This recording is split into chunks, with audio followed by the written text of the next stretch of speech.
It's the end of January. Where are you on your New Year's resolutions? Or the goals that you set for yourself for this year? Have you fallen off a little bit? Well, according to the data, you're not so unusual. If you've fallen off a little bit or gave up completely. In today's episode, we are going to help you get back on track and reclaim your motivation. Enjoy.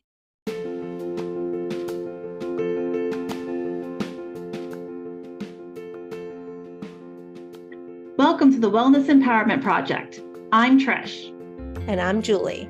We are two nurses exploring holistic healing and wellness practices to empower you to be the leader of your own health.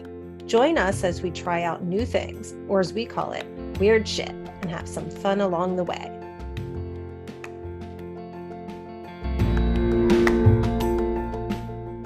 Hey, Trish. Hey, Julie. I'm very curious now. We're probably in the beginning of February at the time that this is being shared. And my first thought was anyone that went to the gym routinely is probably really happy right now because everyone who had their New Year's resolution to go to the gym possibly has fallen off the wagon and now everyone can have their gym space back. Yes, this actually will air at the end of January, which is prime time for people to fall off their goals. I was looking at some statistics around New Year's resolutions, and I found an article from InsideOutMastery.com. According to this article, 23% of people quit their goal or their New Year's resolution within the first week, and 64% quit after 1 month. Wow. So basically, 80 people are done with their resolution. Pretty much. Yep. They stated that only about 9% of people who make New Year's resolutions actually see success. So this That's episode, abysmal. It's absolutely abysmal. yes, it We're is. here to help. So yes, we are here to help. We, this app remind us all on how we can get back on track or stay on track, reclaim our motivation. However, you know how I feel about motivation. I think you feel the exact same way about that word. No one can motivate you. Motivation technically comes from within. But if you're not excited, right? If you're not clear on what your intention is, you're not going to have that internal drive to meet that goal that you set for yourself. A lot of New Year's resolutions really do start with a high amount of motivation. It's a new year. You've been reflecting on what has happened in the last year, where you want to go. It's exciting.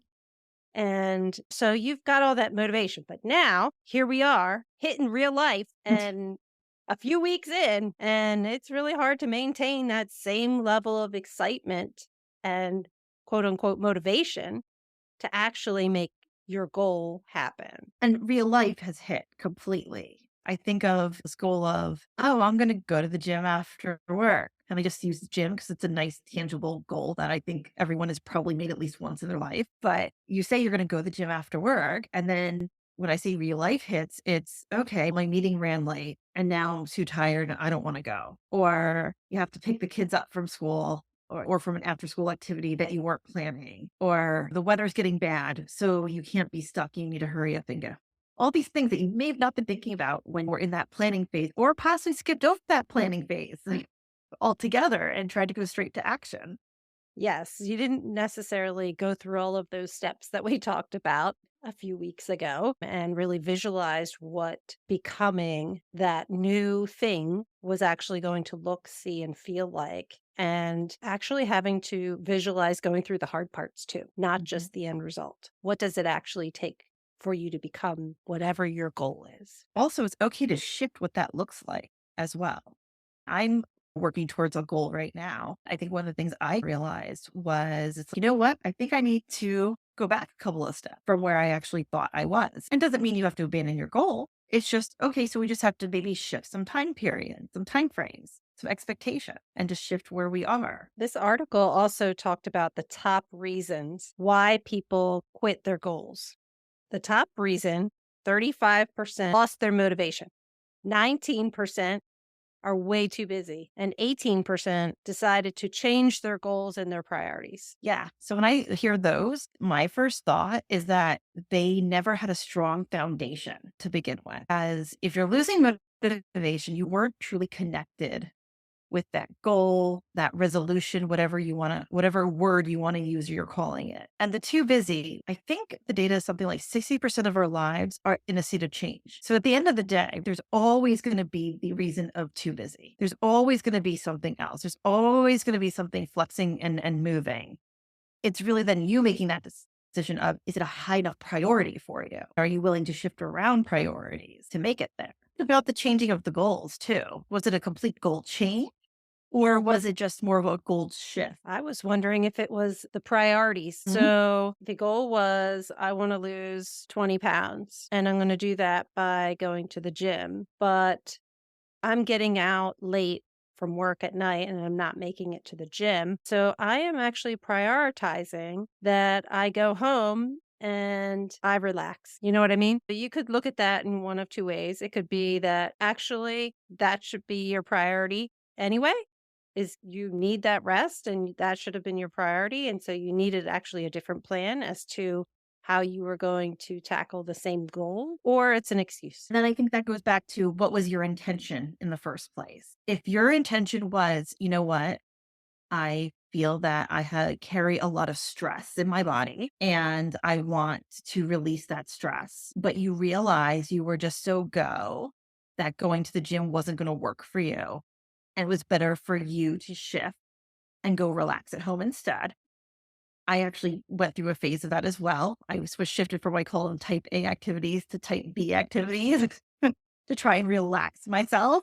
But if that's your ultimate goal, which was to release stress from your body, that means I would say you didn't really change your goal. You still had that intention. You may have just shifted how you went about it. But if your goal was to like gain muscle mass or to be more physically active and you shifted your goal from going to the gym to sitting on the couch, that's just abandonment. Totally agree. So, thinking about all of this and in relation to our audience, our listeners, and helping them to guide through their goals, but also I feel like I need this little reminder for myself as this year I'm tackling my New Year's resolution in a different way. I'm thinking the long term. I am visualizing that becoming of what my goal is. I've tackled it in a different way than I have in previous years. I feel like it's going to be challenging to maintain that same level of motivation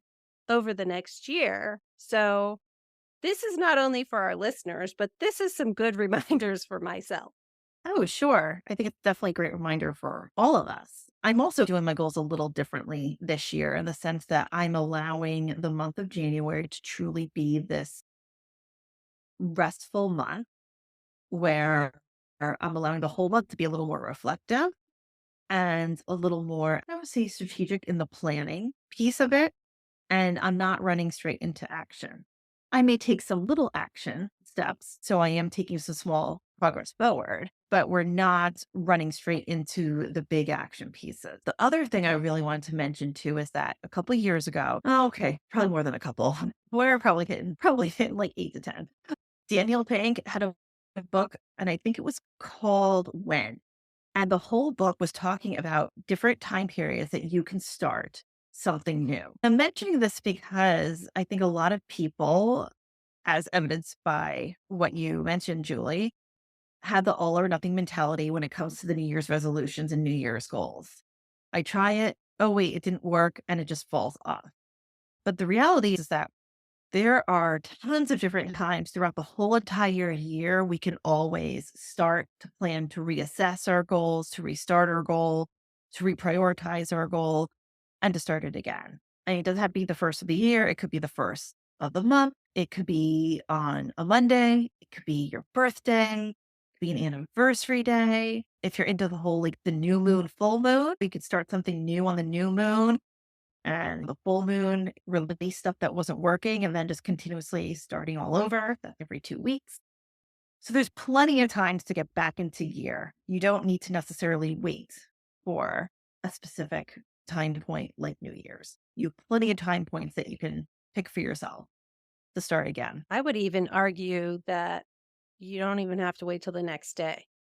Every moment you have a choice. If you start Or if you have a goal and you haven't done it for the day, if your goal was, I'm going to go to the gym. Now, here it is, 8 o'clock at night, and you haven't gone to the gym, and packing a bag and heading out doesn't really make sense. You still have a choice in that moment. You know what? Okay, I'm going to do 20 squats. It may not look exactly like actually going and doing a workout at the gym, but you moved your body. Having that flexibility and agility in your mind of what can I do that may not be exactly how I planned it out, but still pushes me back into that motion towards my goal. I feel Yeah, like no. you can start at any time. I think the important thing also, though, is that if we're deciding which way we need to go, are we at this point where we just need to make an active choice to continue forward, or do we need to literally reassess and revamp everything? Is that we need to be radically honest with ourselves too. Is this the right goal? What is my intention underneath of this? What do I truly want to get out of it? Yeah, I think they call that cognitive restructuring. Okay, we've got this problem. How are we going to relook at it and how are we going to approach it? Either things are starting to slide or you've been doing really well, but you're not wanting to continue. It's getting harder to maintain that momentum and recalling why did you start? Why did you decide on this goal to begin with? What is your why? And reconnecting with why you made that decision for yourself and why it was valuable enough for you to make it a goal and make it a resolution, I think is a really good place to start reconnecting with what you're doing or realizing, nope, I need to change it. This is not the right path for me. I think that's a lot of that also could be the way we start to reframe and restructure our goals, but also our relationship to those goals. So let's say your goal was you're like, I want to go to the gym every day. Okay, we ask why and we get into the grit of it. Maybe it's the fact of, you know what, I'm just way too sedentary and I want to start movement. Okay, do you know what movement you like to do? Is there something that you really enjoy? Or are you not sure? Because if you're not sure, maybe the first 3 months is I'm going to do some sort of physical movements every day and I'm going to explore, just have that be exploration, movement exploration. There's no judgment on it.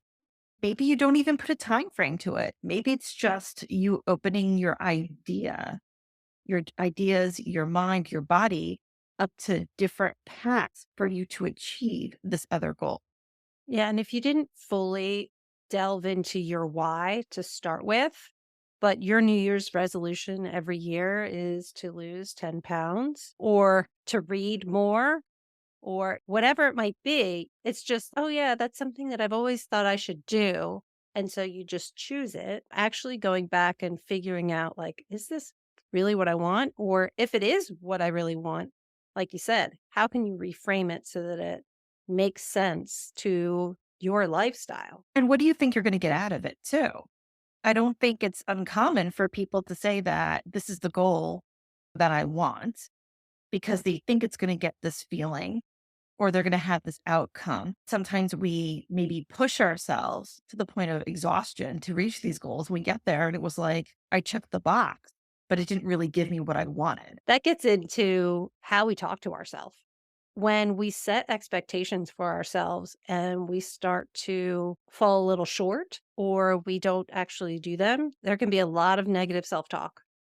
That is something that you have to get a handle on to really recognize that's really not serving you. It's not actually who you are. It's not your best self that was actually sitting down and making the goal in the first place. You have to shut that down. You have to shut down that negative self talk. Not as easy to do as me sitting here saying it. No, no, because I think it's first you have to be aware that you're doing it. So many of us have been talking negatively to ourselves for so long that we may not even realize that's part of the conversation, especially as like females, right? You're not really taught to embrace a compliment. You're even taught to someone gives you a compliment, say, oh, it's nothing or not a problem. If you spent most of your life passing off any compliments, and if something goes wrong, just blame yourself, or you take on things when things didn't go a certain way and you start to see this pattern. And in that pattern, you've now developed it as your own personality trait. Oh, yeah, that's always happens to me.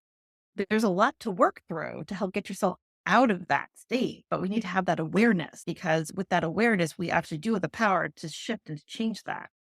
Have you heard of that strategy, your negative self-talk, by actually, like, naming that talk?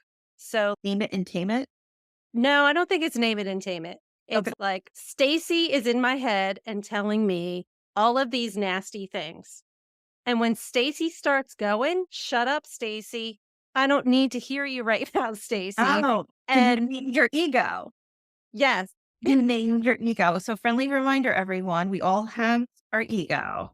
Our ego loves us. It wants to keep us safe and it wants to keep us secure.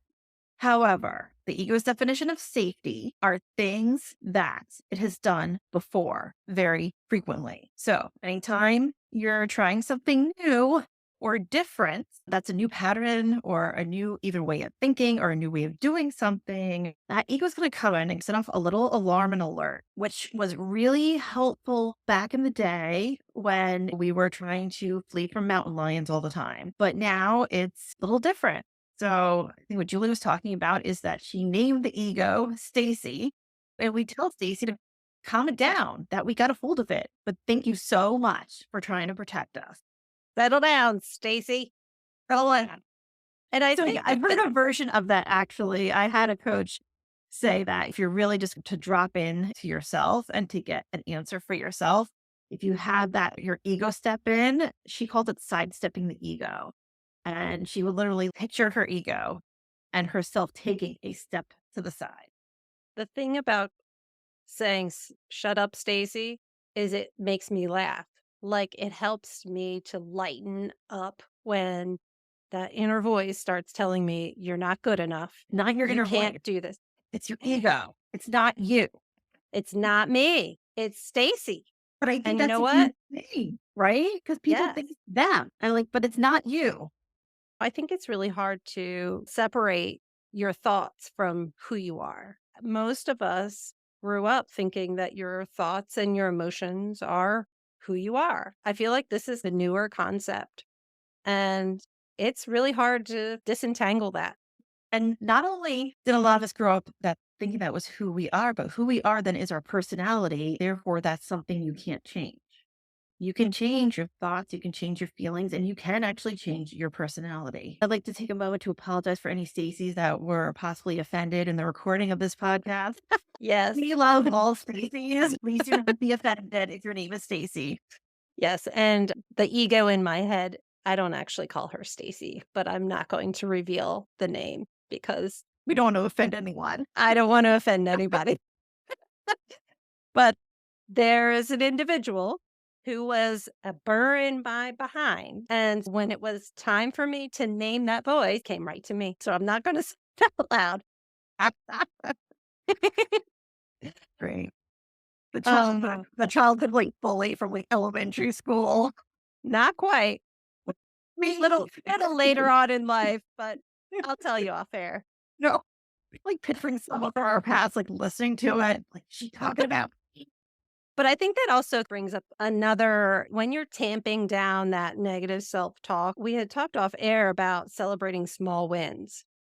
That's a good time to when you're shifting into working towards your goal that doesn't look exactly how you had planned it out, but recognizing and celebrating those small wins. I didn't make it to the gym, but I got 3 10-minute walks in throughout the day and just taking the moment to recognize what you actually did do to bring you closer to your goal. And also recognize even when you were just creative and trying to fit something in, maybe you had this crazy busy day and you couldn't go to the gym, you couldn't get any walks in, and you're staying in a hotel, the gym was closed, but you know what? I did 2 minutes of wall sets and I jogged in place for 5 minutes and I did it before bed. You know what? You were freaking creative. You had Yeah. small amount of time, you had a different location than what you're used to. And you took the small space you had available and you were creative and you did one thing to move your body. Celebrate that. That's awesome. Yeah, and I struggle with that one. Like, I get so into the go that I tend to skip over, like, taking a minute and recognizing, wow, look back. What did I actually do. It doesn't look exactly how I thought it would, but think back to where I was and where I am now and just recognizing that work and that achievement. Yeah, you start touching on it too with the celebrating as well. I think for us to be in the space where we can celebrate and be creative in these ways to keep touching these goals is that we do need to give ourselves a little bit of grace. Look at what our relationship is to this goal. I say this because I think of so one of my previous goals was, let's say, to lose weight. At the time, it was, oh, I'm not going to eat this and that, restricting different foods. But it was very difficult, almost very constrictive and very rigid at the time. Because underneath all of it, it was almost like this punishment. Like you don't deserve to eat these foods because you need to lose this weight. But the last like year or so, I definitely had that relationship change. There were other foods that for inflammatory reasons I had to remove from my body. I noticed right away that there was such a different relationship at that time that I allowed myself to experiment with what it looked like with eating them less. And then if I fell off, or if I allowed it and then I decided I was going to allow it even less, but then if I fell off of it, it was not a big deal. I didn't beat myself up over it. It was like, all right, I just did it for this one meal and I'm not doing it again and we're not allowing it. But a lot of it was just that shifting into my relationship with what the intention really was. But that shifting allows you to give yourself more grace. It allows for more room for celebration. It allows more room for creativity. And overall, you'll stick with it over a longer period of time and ultimately achieve the success that you desire. I think that's a really good point when you're thinking about goals. If you're really restricting yourself, or where is that coming from? Is it a place of a punitive place? You just went buck wild over the holidays and look what happened and how you ended the year. And so now it's time to get it into shape. And it could ultimately end up being the same objective. But if you think of it in a different way, you know what? This year, I want to be healthier. This year, I want to nourish myself in a different way. I want to become stronger. I want to become more flexible. I want to be. So I think that framing it in a way that is giving to yourself rather than restricting or punishing yourself can Mhm. also be really important in how you actually feel about this goal. Because if it's punitive, who's going to want to do that? And Because it I just don't makes you think feel bad. I don't think I realized it was punitive at the time. It was just these are the goals and this is what we do. It really wasn't one of those things that I had insight into until I actually had a more positive relationship with healing that aspect of my life and myself. But that also goes into the whole like we said in the beginning, where are we with our self talk? Do we have an awareness to it? So, say that if you've been struggling with your goals or you feel like you fell off already, I think this is the good time not only to go back to what your intention is and do we need to restructure that intention, but also look at, okay, how have you been treating yourself? What is your self-talk? Why do you feel like this has to be completed in this certain way? Does it have to be completed this certain way? Can we be more flexible with how this gets completed? One of the other recommendations that helps keep me going is really basic as far as tracking my progress. I get a little kick of dopamine and I check a Check box box. and it's silly, it's basic, but I feel like there's a lot of something to be said for checking a box. It shouldn't only be about checking the box, but that helps to push you along. I've started to just print out a whole month calendar. It's blank. And every day I write in what I did towards my goal on that little calendar. For me, seeing the days fill up helps keep me along. Okay, I'm making progress. And you could do it in any kind of way. There's habit trackers. You could use different colors. You could do whatever it is you want to do. But I think that is a way to help you move along. That's why all these apps have badges that you can achieve. Yeah, because mentally, we all want that, right? I think the important piece you noted in here in all of that too was that you know yourself. You know what type of accountability you need to provide yourself. And really, when we talk about those, like the tracking of the progress, of the checking of the days, really that is it's a form of your own self accountability. If you are not a box checker or it's overwhelming for you to start counting days and writing and stuff on a day, because I understand that. I know a lot of people that are do the longer meditations and they're like, oh, I'm not a day counter because it gets overwhelming if they think of it. They're like, oh, I'm only on day 20, but my goal was 90. And they find that very overwhelming, which I understand. Some people, but that gets back into, okay, so you know yourself. That's you need some sort of accountability. And then you need to figure out what that does accountability look like for you. Yes, I think that there's all different kinds of ways that you can figure out how to hold yourself accountable. I think it also is very helpful to surround yourself with other people and to develop a community of accountability partners or cheerleaders or somebody that you can, when you fall off the wagon, you call them up and you know that this is the person that will pick you back up and throw you back on and okay, let's go. It's really important to have those people to help move you along. You can strike a deal. Okay, this is what I'm working on. If I call you up, help me get back on track and whatever you're working on, I'll help you. That community is really a big piece. Oh, 100%. That's why there's so many people that are even in the coaching space and invest in coaches. Partly why I've even invested in a coach. Because when you have possibly, and I hate to use the word fallen off because we're going to say at this point, you have the right intention, you've been doing things, but maybe just you're not where you want to be. Maybe you didn't complete a certain thing, but that's the person that is by your side. Your goal is their goal. They want to support you through this massive transformation that you are working towards. So if you feel like you're getting off a track, they're not just going to sit and give a pep talk, but they're going to help dive in with you. Okay, what happened this time? Let's get deep. Why did things derail? Was it a lack of planning? Was there something a lot deeper? Do we have to reevaluate? Maybe we have to shift the goal at this point. That's the purpose of that community and or coaching, or one of the big purposes is that you have that support system because it's not always a one and done. It's not just the, oh, okay, I just didn't plan well enough. Not always that. In the beginning, it could be that. But when you're making your way through life's hiccups and challenges and bumps in the road, what's really underneath this intention really starts to bleed through. That's when the challenges get a little deeper and a little different and a little more complex and are challenging you of, is this truly what you want? Is this truly what you desire?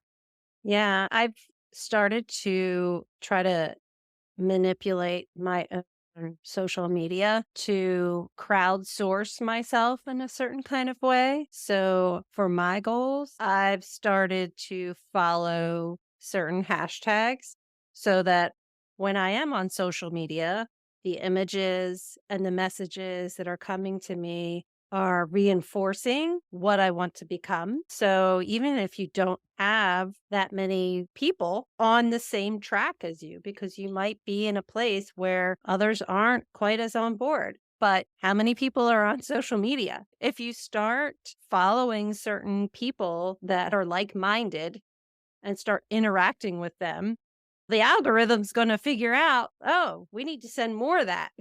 That's just an easy way to reinforce your own messaging back to yourself if you don't have a big community. That was a very creative idea. It is. And I think also, too, when we talk about community, you don't need a large community. You really just need one person. They don't need to be on the same track as you. They just need to want to be there with you in some way, shape, or form. Yeah. I think also when we talked about reevaluating your goal and figuring out if it makes sense, one of those big reasons why they were too busy. Was it really that you took on too much towards your goal? Do you need to pare it down and chunk it down a little bit? And eat an elephant one bite at a time. Yeah. Is it that you needed to pare it down more and start further than where you thought you had to start? Or was it just the excuse of, oh, I'm just too busy? Yeah. And only you are really going to know that. So taking a little bit of time to really figuring that out can go a long way. One other thing that this article noted was that for those people who were actually successful, they were likely to experience, they said 14 slip ups towards their goal. That mindset of progress over perfection is such a critical piece to actually achieving what you want to achieve. It actually also highlights the point that we made earlier about this all or nothing mentality, and that ultimately we're not going to be successful in whatever goals we want to achieve if we continue with that all or nothing mentality with ourselves. Yeah. Even small movements, small pieces will compound over time. If you slip up, you just get back on and you don't beat yourself up. Exactly. Give yourself some grace. We're all in this journey of life, right? And life is not going to go exactly how you thought it should. Never And does. you don't actually want it to. That's the lessons and the adventure and the fun and the sparkle of life. If we were all exactly the same, that'd be pretty boring. Yeah, pretty much. I'll be giving myself this little talk probably every month over the next year because I want to be in that I want to be in that 9%. Yes. And we want everyone listening to be in that 9%. So if you're a little discouraged about your goals or how much you have or not made the progress that you desired, give yourself a break, give yourself some grace, and take this time to really reevaluate your goal, your intention behind it. Why or why not were it successful? Were you realistic with how you're going to achieve it? Do you need to spend a little more time planning things out? Was your goal a little on the superficial side and you really want to get a little bit deeper as to why you are wanting to achieve it? Just set some small, tangible steps. For anyone who feels like that they've not been able to stick with their goals, if you're listening to this podcast episode and you're actually thinking about going back and reevaluating your goal to try again, you got to celebrate that because now you're actually doing something different and you're doing something new and you're tackling it from a different way. And it's okay if it doesn't work out the first time or the second time, or as the article said, 13 times. Because hopefully by the time you get to the 14th time, it will work out. But you're trying something new and it may take a lot of different avenues to find out what's working for you. And that's okay. Yeah. And find some ways that it's not such a grind. What are some ways that you can celebrate, recognize your work? It might be that me, I'm going to get myself some Lululemon leggings, which I have never had, but that's what I'm going to get myself. You can gift yourself things or you can just take the moment to recognize the work. Have fun with it. Doesn't need Night to be to such a yourself. drag. You have a night to yourself. I'm Yeah. celebrating by having a quiet evening alone. It could be whatever it is that just brings you some joy. And share with your friends, share with your community. You may not want to share with them every like little daily celebration. If you feel good about some progress, share it. Let other people celebrate with you. We are rooting for you all that are listening to us today. Let us know how things are going. Check back in with us if you want to share your small wins with us. We would love to hear it. If you'd like some extra support, feel free to reach out to us at the Wellness Empowerment Project email. We're happy to dive a little deeper with you. All right, let's get out there and do this thing.